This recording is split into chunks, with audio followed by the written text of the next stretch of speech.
Welcome to Field Talk, a Monitor Farm Scotland podcast. Join our host, Wallace Curry, as he explores the stories from Monitor Farm networks on how farmers have adapted their businesses with support from specialists and experts to assess farm performance and explore opportunities. Monitor Farm Scotland is farmer-led, farmer-driven, encouraging discussion and solution-based thinking. Welcome back, everyone, to Field Talk, the Monitor Farm Scotland podcast. The last episode we had, I sat down with Bruce and Rebecca Duncan, a father and daughter pairing from the Stirlingshire Monitor Farm, looking at what's been going on over there. And then the next episode after today, we'll head over to South Ayrshire, very much closer to myself for the first time, where we'll chat with David Andrew to hear what is going on at that Monitor Farm as well. And it's been really good. I think a lot of you listeners have been enjoying it. Hearing what's happening in the Monitor Farm is a thing we've probably all been aware of, and we've probably all been to a meeting here or there, but to hear sort of what's happening day to day with these businesses has been quite interesting. We've actually got two people on the call today, which I'll introduce in just a wee second. First off, we're moving to East Lothian today, talking to East Lothian Monitor Farmer, which will be Stuart McNicol, and also on the call we've got Ollie Johnson, who is the head of farming systems and agronomy at AHDB. So it's going to be a bit of a combined effort between the two, and quite looking forward to hearing what they all have to say. But yeah, Stuart and Oliver, would you like to say hello? How are you both? Hello there. Let's go Oliver first. I didn't really think about that. Oliver first. I really didn't think that one through. That's all right. No, hello there. It's it's good to be on the call, and looking forward to getting into it and talking, I think, cover crops today and what we've been doing with Stuart on his farm. Yeah, really exciting stuff. Excellent. And yourself, Stuart, keeping well? Keeping very well, yes. Just looking forward to Harvest 25, because Harvest 24 was an absolute shocker, certainly here for us at Castleton. I just don't want to repeat that again. Yeah, I don't think you're alone on that one. No. I think that's been echoed by quite a few, to be honest, which we'll probably get onto with Ollie as well. The way for those listening, I see this going is we'll have a bit of a chat about Stuart, about the farm itself. We'll then have a bit of chat between both of them about what the sort of involvement with each other has been. We'll hear a wee bit from Ollie on a sort of blanket across the board sort of basis, and then we'll sort of look at what's next for Stuart. But Stuart, what we've done just with everyone, just to give everyone that sort of backstory to who we're listening to, can we just have a wee bit of story about the farm itself, who's involved, what you're running, and what the farm looks like? Here at Castleton Farm, which is just east of North Berwick in East Lothian, we've been farming here since 1908. My great-grandpa came through from Glasgow, where we were farmers as well. He brought all the cattle through to the east coast because they realised it was much drier here. And over the years, the cattle disappeared. My father in the 70s started with battery hens for layer production for eggs. And he wasn't really a livestock person, so we got rid of everything. So it was a purely arable and hen business. And then in early 2000s, I came back home from university and I decided to go down the route of being pure arable again. We've lost the egg production contract, and my desire was for diversifications, which we have quite a few of. But on the arable side of things, it's we grow wheat for Chivas wheat contracts. We grow malting barley for Macallan contracts. We grow beans for spring beans for seed contract. And this year we're going to be growing oats, milling oats, and we let out some land for potatoes and vegetables as well. And it's a conventional farm, so we will spray, we will use fertilizers, do everything in-house. We have a 4-meter Bednar Omega drill, which allows us to go straight into min-till. It allows us to cultivate ploughed ground, or we can actually direct drill as well. It gives me the options of everything. And being grain and fert, I have 2 hoppers, so the fertilizer goes down the spout as well. And that's what my father did back in the 60s and 70s. back round to doing that again. I think it's quite often what it does, isn't it? We sort of we see circles. We find ourselves in a position in whatever decade, and then again, sort of a grandchild or whatever finds himself in the same spot. Um, there's reasons things happen in the past. I think sometimes we look at the past and think, oh, we've got to progress forward, which we do. But there's reasons things were done in a way, and it's not always a bad thing what happened before. And there's that sort of concept in our head that it sometimes is. You mentioned there, Stuart, you came back from, did you have a career before you came back into farm? I didn't quite catch where you said you came back from. No, I left school, went straight to SAC, Craveston and Aberdeen, and then Aberdeen Uni for a year or two, and then I came home, yeah, I've been here ever since. And I spent 12 months in Australia. That was wonderful out there on a vineyard and a sheep ranch. So yeah, different way of life out there and business as well. Tell us a wee bit about that. I worked on a vineyard in Margaret River. That was staking, putting new vines in. So we put in 20,000 new wooden posts and then we put in all the wires and all the drip irrigation. And I was back out a few years ago to find that all the posts have been ripped out, because at the time we'd been sold the wrong type of post and they were not termite proof. So they had to go in and redo the whole lot. I was not too impressed with that. And then I was on a farm with 10,000 merino sheep. That's a hard life. Out there, they don't really believe in vets. So if the animal's ill, just have to get rid of that animal, basically. Getting a vet is expensive for them, and it is on such a big scale. There was 1,000 head of cattle. I also played Aussie rules when I was out there. That's the most maddest sport on the planet. Good fun. It's certainly a good way of bringing the rural community together.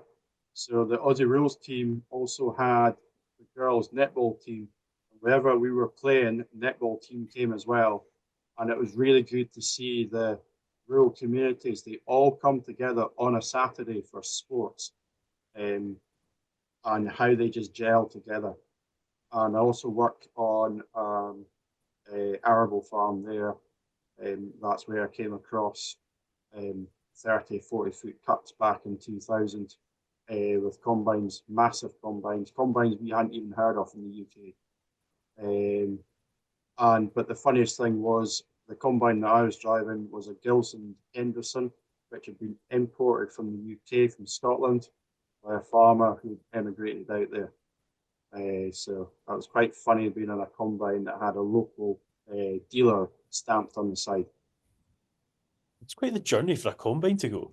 There won't be many that take that route. I've got one really weird question. I understand this is a Monitor Farm podcast, but I feel like I have to ask it now we've touched on it. How does Aussie rules football differ to, is it rugby? Is that its closest? I don't even know what's closest to it.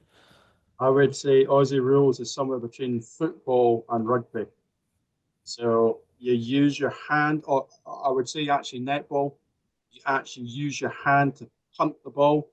It's a funny kind of hold it in your left hand and basically use your fist of your right hand, and you come through and you punt the ball to the player. Same, I think, like basketball, you can only run so far, then you have to bounce it. So you try and bounce a rugby ball to come back up into your hands is quite hard. And then kicking, you're not allowed to do a spiral kick. You've got to do a tumble kick. So it hurts your toes actually. And you're playing on a cricket oval, which is made of concrete basically. So you're playing on hard ground. There's no soft rugby pitch or anything. But at least when you go to score, you've got 3 goals to go through. You've got the middle goals, as we see in the rugby pitch. You've then got half goals to the side. So if you do a slight slice, you can still get a point. Here, I have learned something I did not expect to learn today, that's for sure. So, yeah, it's a sport that I've never really came across, to be honest. But back in the sort of effort of trying to get back on track, Stuart, you've came back, you've been at the farm, sort of had a bit of a shift there. When and what led you to getting involved with the Monitor Farm itself? We had always looked at what other farmers are doing. I'd always been aware of the Monitor Farm program, especially down south in England, and I knew there was a program in Scotland. I feel like I wanted to make myself better, make our business more efficient, and help the wider agricultural network to see if we can somehow make farming more profitable. It's certainly been an interesting journey so far. The ideas that have been brought to the table, they will certainly continue after my 4-year stint as a monitor farmer in Scotland. You're currently coming into 2.5 years through your 4 years. What was your original plan? What was your focus when you kicked off? You said there about sort of trying to better things. Did you have a particular thing you were focusing on? I was certainly looking at going more net zero, because the Scottish Government are pushing us to go net zero. And I would say it's been pushed back on the primary producer. So all our products that we buy in, it appears to be it's us who grow it who has to be the one to do the net zero, which I find a bit disappointing, where you've got this huge supply chain and that this supply chain should be taking some of the hit as well. Yeah, this is the confusing part to me, and I think when you look at the calculator, whichever one has been used, we're not fully sure where each bit sits as well. But I guess as your role as a farmer and us in that sector, it's our job to focus on that part of it itself. And has it been good to have been sort of good sort of knowledge transfer with other farmers through it and learning that side of things? Certainly, as farmers, we all have a slight different opinion. Yeah. There's always that thing of looking over the hedge. But when you have a group of people sitting within a room, that over the hedge thing disappears because you're all in there and you're all trying to get the best out of your business and to help each other. That's what's really good about it, especially the management groups and the community groups. It's bringing ideas together and having an understanding of what's going on. How did you find opening up with more than just a chat? As you say, we're sometimes quite cagey, sometimes not fully open about things. How did you find in those groups opening up, Stuart, with other folk around you, with folk in the similar sort of world as you, about business, about how the farm's running? Was that an easy task, or did that take time? Uh, I would say very fortunate for me. About 15 years ago, I started with Planning to Succeed. So that was a group of 15 farmers together. We did a lot of benchmarking and everything was laid out on the table. So speaking to people and putting my numbers out on the table, I'm actually okay with because I've had experience. I've also done rural leadership. So it's trying to make people aware that don't always just be scared of releasing figures. We're all in the same boat together. We all have slightly different ways of doing things, but we're all there for the same reason. One is to produce fantastic Scottish food, but we're also there as a business, and we all know that the return on investment on our land can be very, very small, and the margins can be very tight. So if we can help each other somewhere along the line, that to me, that is a win-win. Yeah, I agree. And you said you were in Australia, Stuart, and from what I understand, it's the same. I was in New Zealand for not for 12 months, not by any stretch, but on a travel and researching through Nuffield. And that I love the fact that you just be sitting chatting and they open up as to what's worked for business, what hadn't worked. And I just thought it was such a progressive way. It sounds like you're in that frame of mind anyway, but it's such a more positive way to push forward in whatever manner. So yeah, and I think albeit you've said you were already like that. I've found this with a lot of the farmers throughout this program that are pushing in that direction, and it's got to be the best way. It's got to be. It's a challenge at first, but it's got to be positive.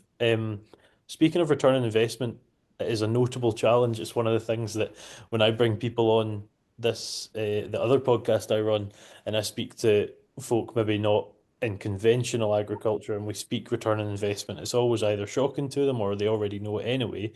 You've sort of went down the route of diversification you mentioned earlier. Could you tell us a bit about the diversification on the farm? So we started off with a holiday cottage back in 2008. That went fairly well. That's now in the short-term let or long-term let.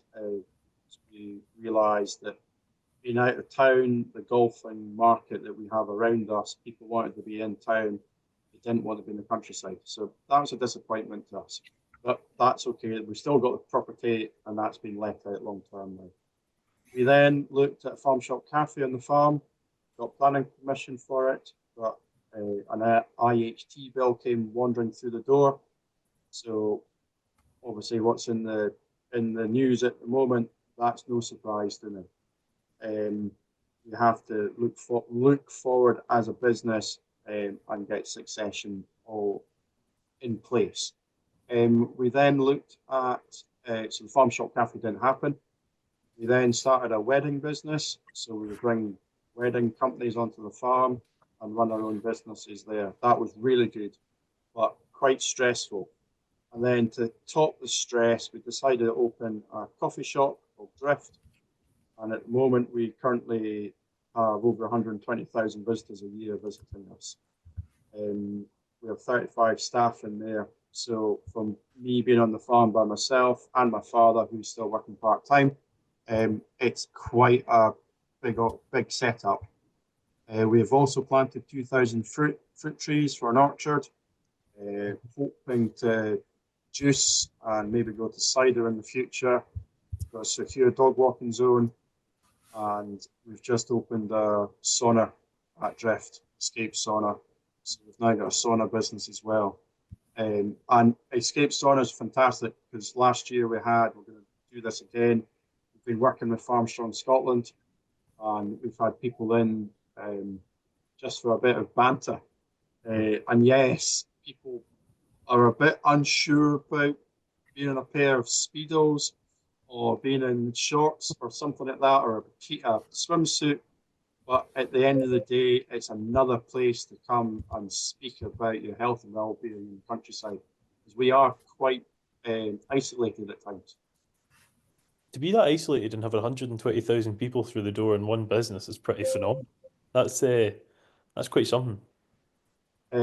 From a arable business where it's me and a tractor, and then looking at all these people driving past, and you get the odd wave, so you wave back, to now actually going into the coffee shop business and finding people engaging with you, because they don't completely realise they're on a working farm, and that engagement, that education of what we're trying to do, the customer loves it, especially when I speak to them about being a monitor farmer. Yeah, it's almost like subliminal engagement, isn't it? They almost don't realise that they're engaging with the producer, engaging with a part of the process that we try and get out there more than well, we try to get out there more than it is, and yeah, it's a great way to do it. How does it tie in with the farm? Because I assume all of those things take time, as does the farm. Do they work together quite well? I've been asked that question quite a lot in the last few days, because last week we had a monitor farm yearly catch up. And yes, the question was asked, how do you manage your diversified businesses to your arable businesses or your arable business? I think at the end of the day, a livestock farmer works 24/7, nearly. An arable farmer, you probably work maybe 4 weeks of the year. So what do you do with the rest of the year? And I can hear some people shouting in the background, what's he on? He's in East Lothian and he plays golf too much, probably. But I do and I don't. But at the end of the day, I'm running a business, and I've got to look at my future. I have 2 children. Are they going to take on the farm, or are they going to take on diversified businesses?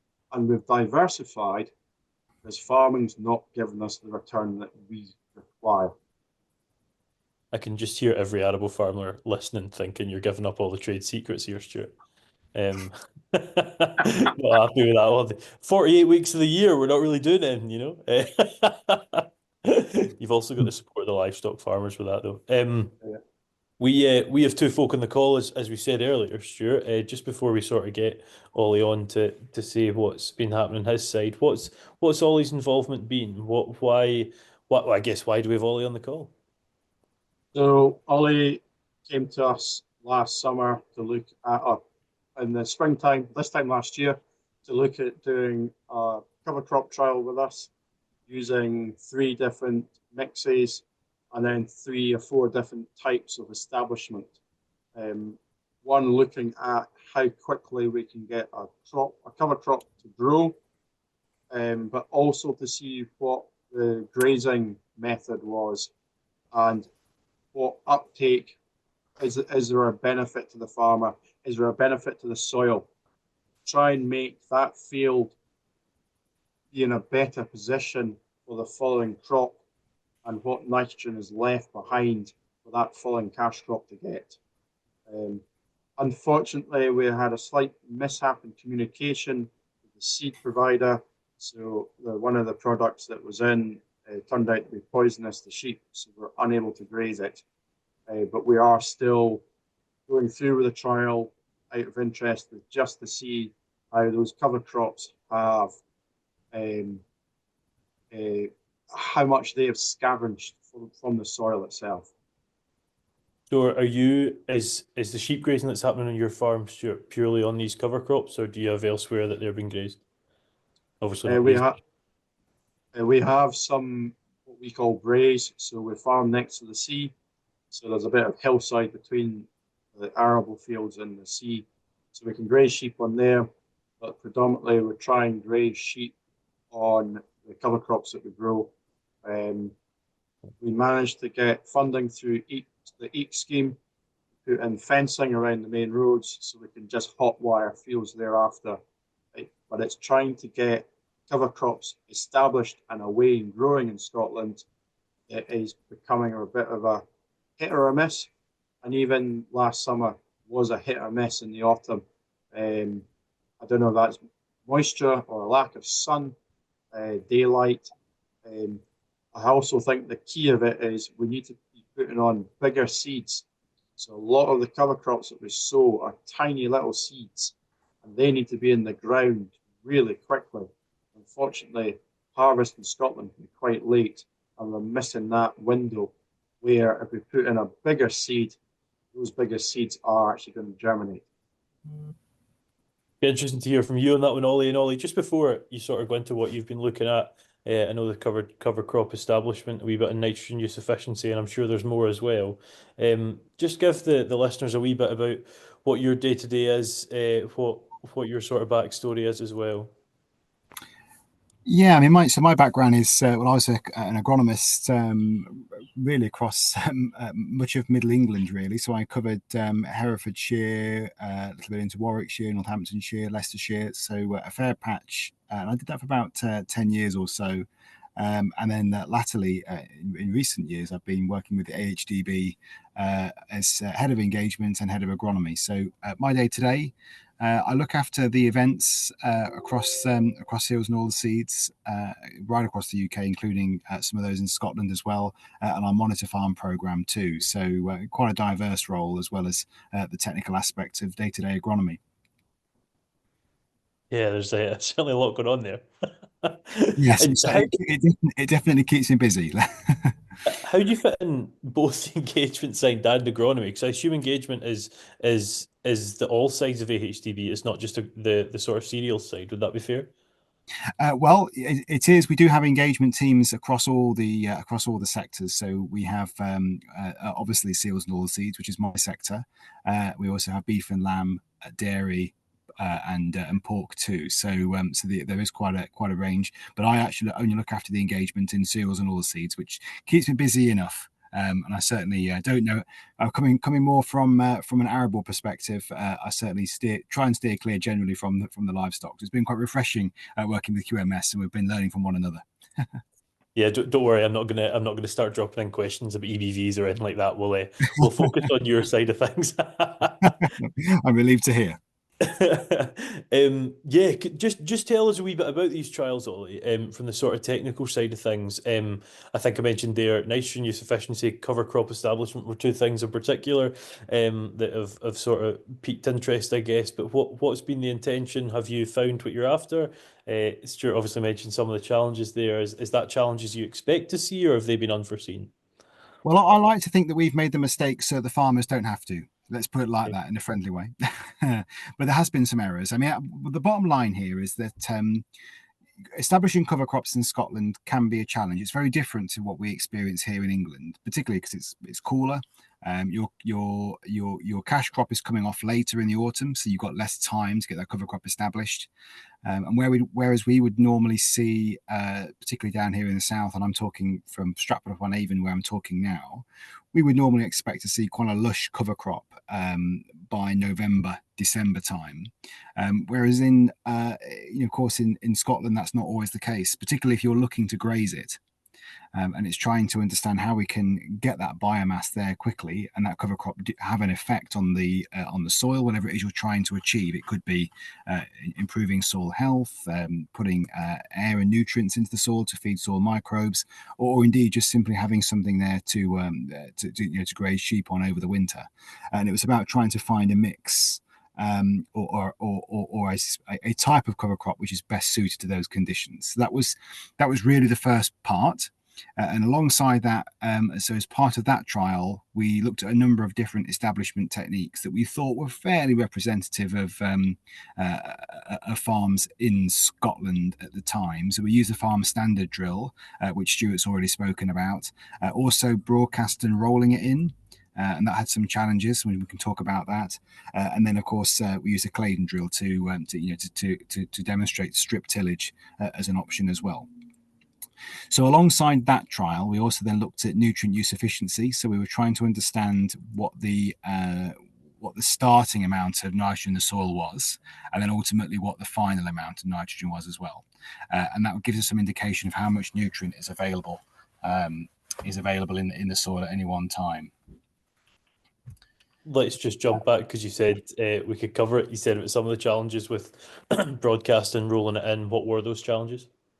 Well, one of the biggest issues with rolling is that you're putting seed on the surface, which doesn't necessarily want to be on the surface. Seed wants to be incorporated. Particularly the larger the seed, as Stuart was saying, wants to be slightly deeper than the smaller seeds.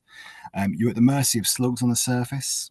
You're at the mercy of any residual herbicide which has been applied previously. So it can be a real challenge. And from my experience, I've seen very few cover crops established successfully by broadcasting and rolling. I would suggest really it's a case of treating the cover crop in the same way that you would treat any cash crop. If you wouldn't broadcast and roll an oilseed rape crop in, there's no reason why you should expect a better result by broadcasting a cover crop in. In fact, they almost require more attention to detail than, say, a conventional cash crop. And when we're talking about cover crops, it would be quite interesting to hear from you, Ollie. They always come up in the discussion about whether it's regen, net zero, whatever. It's a thing that comes up, and for most part, it makes sense. But from your perspective, what's the main focus for a cover crop? Grazing, in my head, is a bonus. I don't know if that's general consensus. This is mainly to try and benefit soil in general, and if we can graze off that, brilliant. Am I on the right lines with that? Yeah, I would say that the grazing, you're spot on there. The grazing should be seen as a bonus as opposed to a target. I would think if you're trying to put something in purely from a grazing perspective, you're better to be establishing it earlier and put something in that's specialist for that purpose. See it as a bonus if you can graze it. But what the goal here really, and it depends on the farm, it depends on what you're trying to achieve. It could be anything from, say, blackgrass suppression. It could be that you're trying to improve the soil structure. But I would say that for most people, the benefit they will see is maintaining continuous green cover. And that really is essential. There is nowhere in nature when you look at a ploughed field or a cultivated field where it is green 1 minute and then completely inverted the next. It just doesn't exist apart from a landslide. And so what the cover crop is trying to do is mimic what is effectively a more natural system. You're keeping that green cover, which is keeping your soil microbes alive. What you sometimes see where you've got where you haven't got that continuous green cover is when the following cereal crop goes in or following crop goes in after an autumn crop. So it could be, for example, say spring barley after wheat, for example. What you sometimes see is that spring barley takes a while to get away, just doesn't seem to move, where you haven't had that cover crop in the ground and you've left the soil bare. And what's happened in those circumstances, particularly if there's not been an awful lot of weed presence on the surface or you've destroyed the volunteers early, is that the soil microbes haven't been fed. That green cover is the soil microbe snorkel. And by removing it early, you've basically put your hand over the snorkel. They haven't survived. And it's those soil microbes which will cycle nutrients. It's those soil microbes which will mineralize nitrogen for the following crop. It's what will make your fertilizer available for that crop to take up. If you haven't got them, the crop that follows will always take time for it to get away, for that nutrition to become available to it. And for most people, I would think that should be a primary driver, keeping that soil green for as long as possible. Yeah, it's almost like encouraging the metabolism of the microbes. If there's nothing to do, there's nothing to do. That's it. Yeah. And it's exactly the same as any gut biome. You're trying to, rather than feeding it, once a day, you're trying to keep that bacteria and fungi alive all the way through the year. There's a lot of parallels actually between the soil biome and our gut biome in many ways. Yeah. Yeah. Stuart, I think you had something to say there. I would certainly second what Ollie's saying there. We've got a field of winter wheat this year that is split in two, straight after spring barley, and the other part of the field was after green manure. So the green manure is part of the EAT scheme. So last year there was no cash crop taken off apart from the green manure that we had to grow. Well, at the moment, as we are in February, where the green manure was, that's a lovely dark green colour, where the other part of the field that was after the spring barley, with no cover crop in between, straight into the stubble, that's a bit of a more sicker green, a paler green. So yes, definitely having a cover crop in there, if you can, helps the following crop. And that like hearing both sides, both the I feel like if I say the scientific technical side, that sounds like you're not, Stuart. But the scientific technical side from Ollie, and then hearing that on the field that is what you're seeing is proof enough. I think sometimes when we speak of these things in silos, and quite often we're not the best at speaking to research and the farming side of things. When you hear both, and you hear both are actually running in line with each other, it just proves what's been spoken about is right. And Ollie, when you're talking about cover crops. And earlier on, obviously, Stuart was speaking about that desire to move towards net zero. And in an attempt not to mention a calculator, because I don't know where QMS and AHDB's affinities lie, what is the use of cover crops assisting in from a net zero perspective? Are we sequestering more carbon because the ground's consistently working? And also, if we're getting two sets of energy off that in a grazing form, that's again more carbon sequestered. But am I missing anything else? No, that's in a nutshell, that's the basic, that's the backdrop. I mean, you have to remember that one of the most intensive or the most carbon intensive process that we can do as arable farmers is apply inorganic fertilizer. We forget that it's easy to forget that nitrogen, or the inorganic nitrogen that we apply, is manufactured using gas, both as an ingredient and as a fuel for the process. It is incredibly gas heavy. In fact, one of the plants, the biggest plants in one of the biggest plants in the UK over near Liverpool, I understand it uses more gas than Liverpool. And that gives you an idea just how much gas goes through it. Now, the bottom line is that, yes, of course, that's being used all across the UK, but it is an incredibly fuel-intensive process. The less of that we can use, the better. So what does your cover crop do to aid in that? Well, it's retaining nutrients within the soil, making them more available earlier. Those nutrients that you do apply, i.e. Your nitrogen, it's being mineralized more effectively. And when it is mineralized, your crop's accessing it and using it better. You'll find that those cover crops, they hold on to nutrients as part of the structure of that plant. It's of course taking up nutrients that otherwise may have been leached. And again, that hopefully is reducing the amount that's ending up into watercourses, but also the amount that's been taken up by your next crop. So there's a number of ways that they benefit. I would suggest, if there was one word of caution with cover crops, it is around carbon to nitrogen ratio, and we can talk about that in a minute. But getting that right is essential to success. Just tell us about that, Ollie. Yeah, I'm not even sure fully what you're focusing on there. So.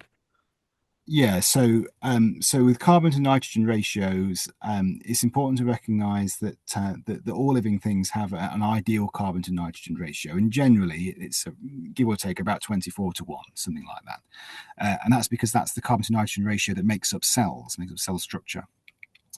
So whenever a bacteria and fungi multiply in the soil, any microorganism multiplies, it will take up some carbon and some nitrogen to do that, roughly in the ratio of 24:1.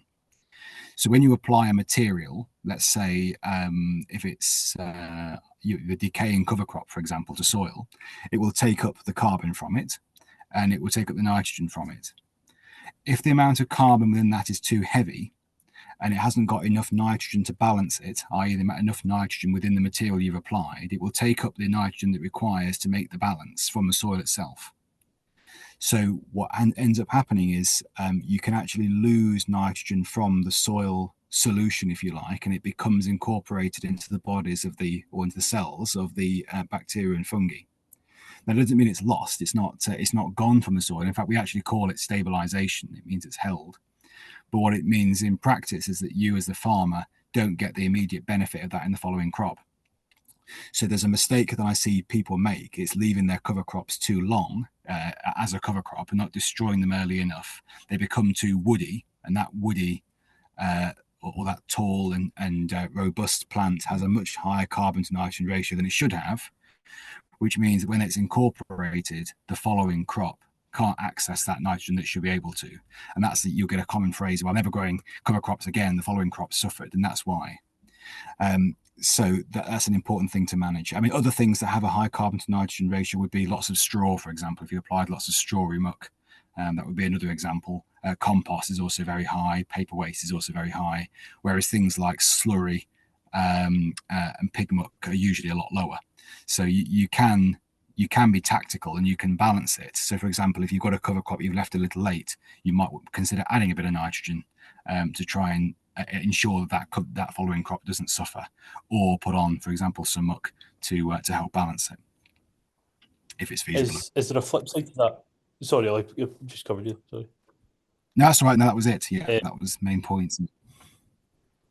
Is there a flip side to that if you apply too much, either an organic nitrogen slurry, whatever, that ratio starts coming down, maybe 23:1, or is that not possible?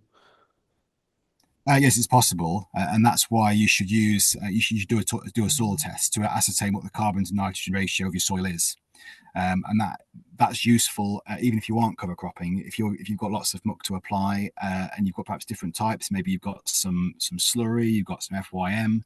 By understanding what the carbon to nitrogen ratio of your soil currently is, will help you to balance where each type of muck is best suited, rather than just thinking of it as a waste and putting the slurry nearest to the slurry lagoon and putting the FYM nearest to where you've got the FYM. If you can be more tactical, you'll make more use of it.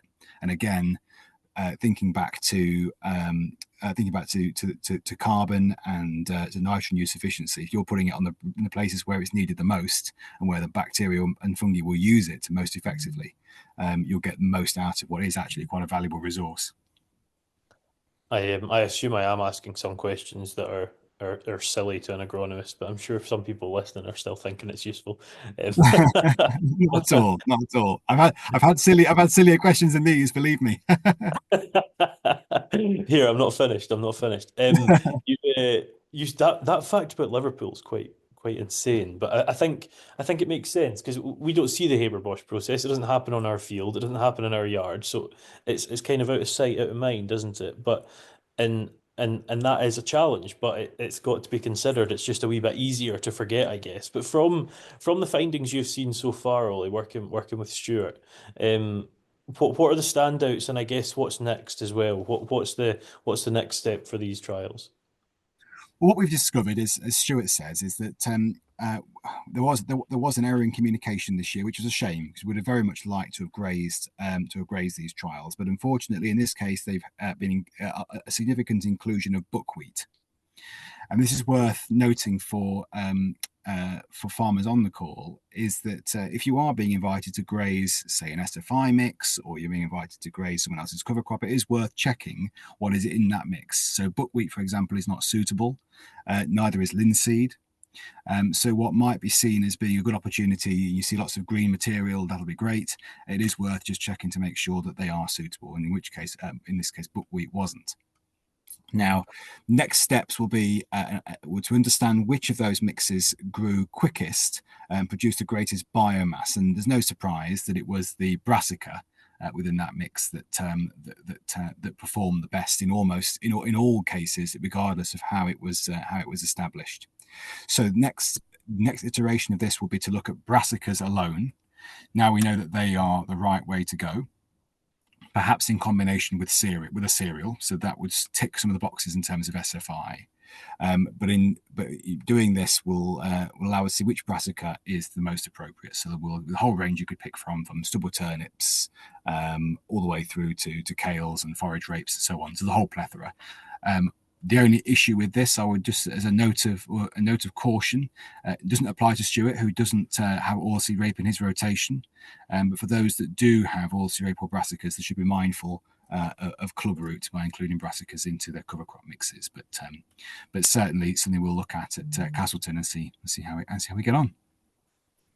I'm almost gutted you said that because that was the one thing I knew about that, and I was going to mention it to show off, but.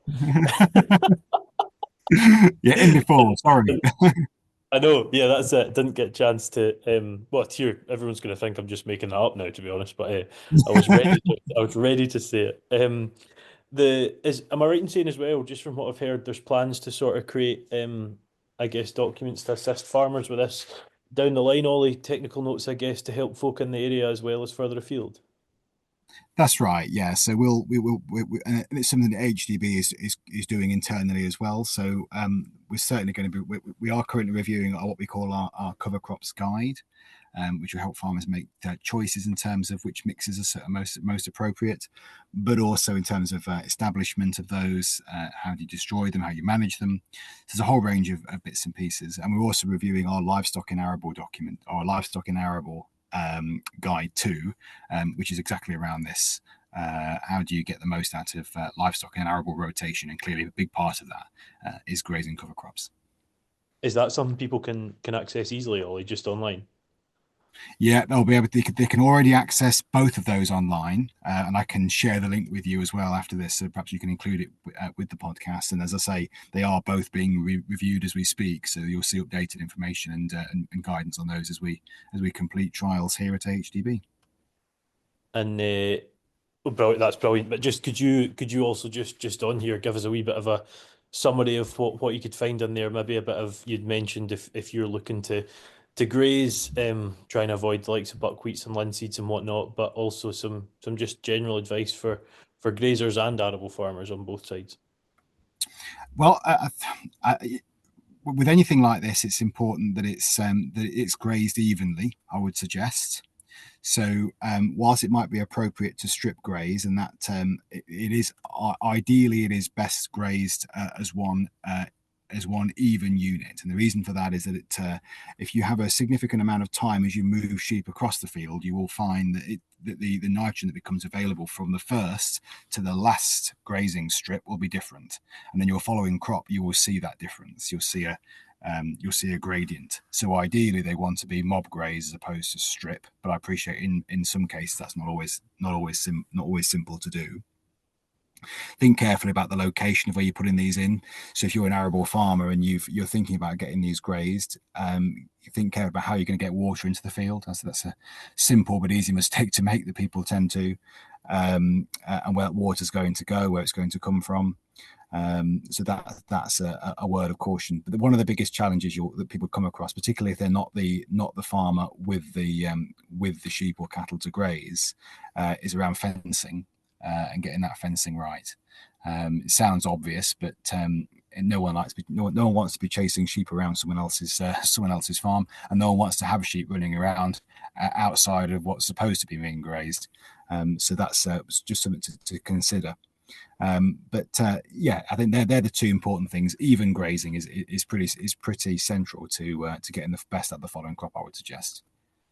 Yeah, I mean, I think if you were to ask most farmers in Scotland, certainly with a livestock bent to them, what their biggest challenge is on the farm of things they have impact over, not planning, that sort of thing, it's probably good fencing. Yes. Yeah. You would like to think it sounds simple, but it's easily overlooked when the time comes. Yeah. And it is not cheap. It is notably not cheap. That's probably why. But no, Ollie, thank you very much. It's been really, really interesting to hear from your side of things. And just to jump back to yourself, Stuart, having covered all this, you've been involved in this for, I think I said earlier, yeah, maybe not quite 2.5 years, but probably 2.25 years now. You've got that 1.5 years-ish left. What's the next steps, I guess, for the farm from a monitor farm program perspective, and then also just in general after that 2-year period, what's the sort of next steps, and I guess the diversification as well.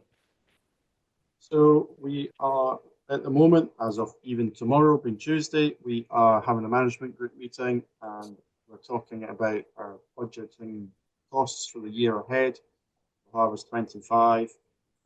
There have already been some fingers pointed at my figures from Harvest 24. What do you mean you spent that amount of money? I said, well, that's what was spent.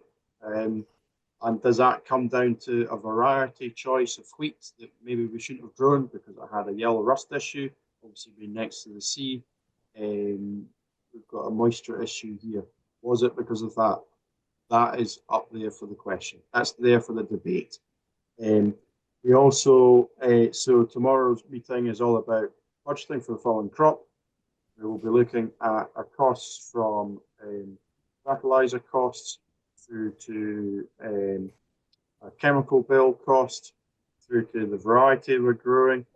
And then the next step on top of that will be machinery costings to see whether having all my kit in-house is the correct thing, or would I be better off bringing in a combine, for example, like we did last harvest.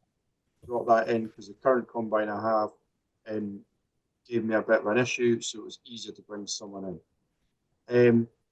And going back a wee bit to what Ollie said, we have an issue with brome on the farm. We've got quite a big issue with brome, sterile brome. And interestingly, in the agri-environmental scheme, we noticed that in the wild bird cover strips, there is no brome. And why is there no brome? Because people always think, oh, brome comes from the headland. Well, I've got brome 100 meters in a field, but not in the headland. So there's an issue there. Yes, combines can spread, and balers and other machines can move weed seeds around. So you have to be very diligent on harvest hygiene. But going back to the wild bird cover, is it vetch? Does vetch give off a biofumigant that stops the brome from growing? So that's certainly one area we're going to look at. And that came from some farmers who were across from America last year at the Highland Show. And we also had, we grew sunflowers last year as a trial. They didn't grow. And they asked me, do you have Phacelia or vetch in the system? Have those two plants been in the ground in the last 2 years in that area? And I said, yes. And they said, well, that's probably the problem. So these cover crops, just like the club root issue of brassicas with oilseed rape, there are other issues going on. There are other things going on in the ground. about the release of biofumigants. So cover crops seem a great idea, but there's a bit more research required into it. So moving on from that, we are obviously looking at the costings. We're now going to look at business efficiency of the farm, see where we can, dare I say, cut costs, but still maintain output, if not increase output. That's what the management group's for, to try and basically tell me to change my ways. In Scotland, it's always been done that way. So yes, that's a bit of a sore one to take sometimes, I think. But at the end of the day, it's a business, and that's what we're trying to improve.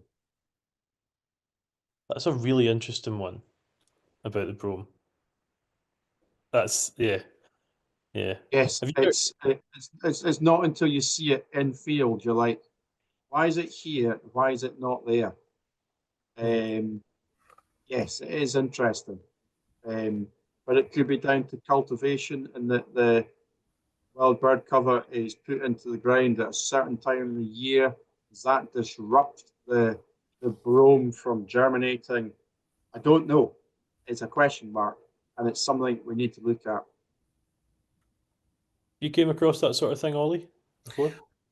Well, allelopathy is, there are plants that exhibit allelopathy. I've not come across it from vetches specifically. Sometimes you find it, there's talk around it certainly from spring oats, for example, or oats in general can have an allelopathic effect. And you can also, it is looked at in particular around some of the brassicas. So there are some what we call hot mustards, which are very high in glucosinolates. Which have been known to as a biofumigant once they're incorporated into the soil to try and combat, for example, potato cyst nematode in potatoes.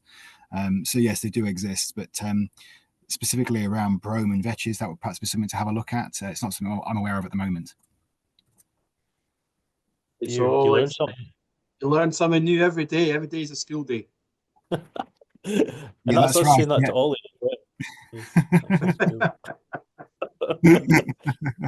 It's been a pleasure. It's been a pleasure to hear the plans of the Monitor Farm, the original thoughts of getting involved, what's been involved. Your input as well has been really valuable, Ollie. It's been lovely having you both on. It's been a joy. Yeah, and pleasure to be here. Thank you. No, thank you. Thank you both. I'm sure that's been an interesting episode of Field Talk for you all listening. It's definitely one of those episodes where I kind of had to pretend what I was talking about a few times. It was the arable side and the agronomy side in particular is somewhat above my brain level, it must be said, but it was very interesting. Really, really interesting topics there and interesting to hear what's happening at the East Lothian Monitor Farm with Stuart. If you're interested in listening to more, which I'm sure you are, the last episode we had Bruce and Rebecca Duncan, Bruce and his daughter Rebecca Duncan, speaking about their Monitor Farm in Stirlingshire. The next one will be South Ayrshire with David Andrew. And as I said, today's been East Lothian with Stuart McNicol and Ollie Johnson, sort of looking at business efficiency through technical performance. Thank you very much for listening, and we shall see you for the next one. See you then. Thanks for tuning in to the Monitor Farm Scotland podcast. Don't forget to click subscribe wherever you get your podcast from for more episodes as we continue to dive into the stories from our Monitor Farms. If you want to stay updated with our latest news and events, please visit the Monitor Farm Scotland website and follow us on social media for more updates and keep in the know about what our farms are getting up to.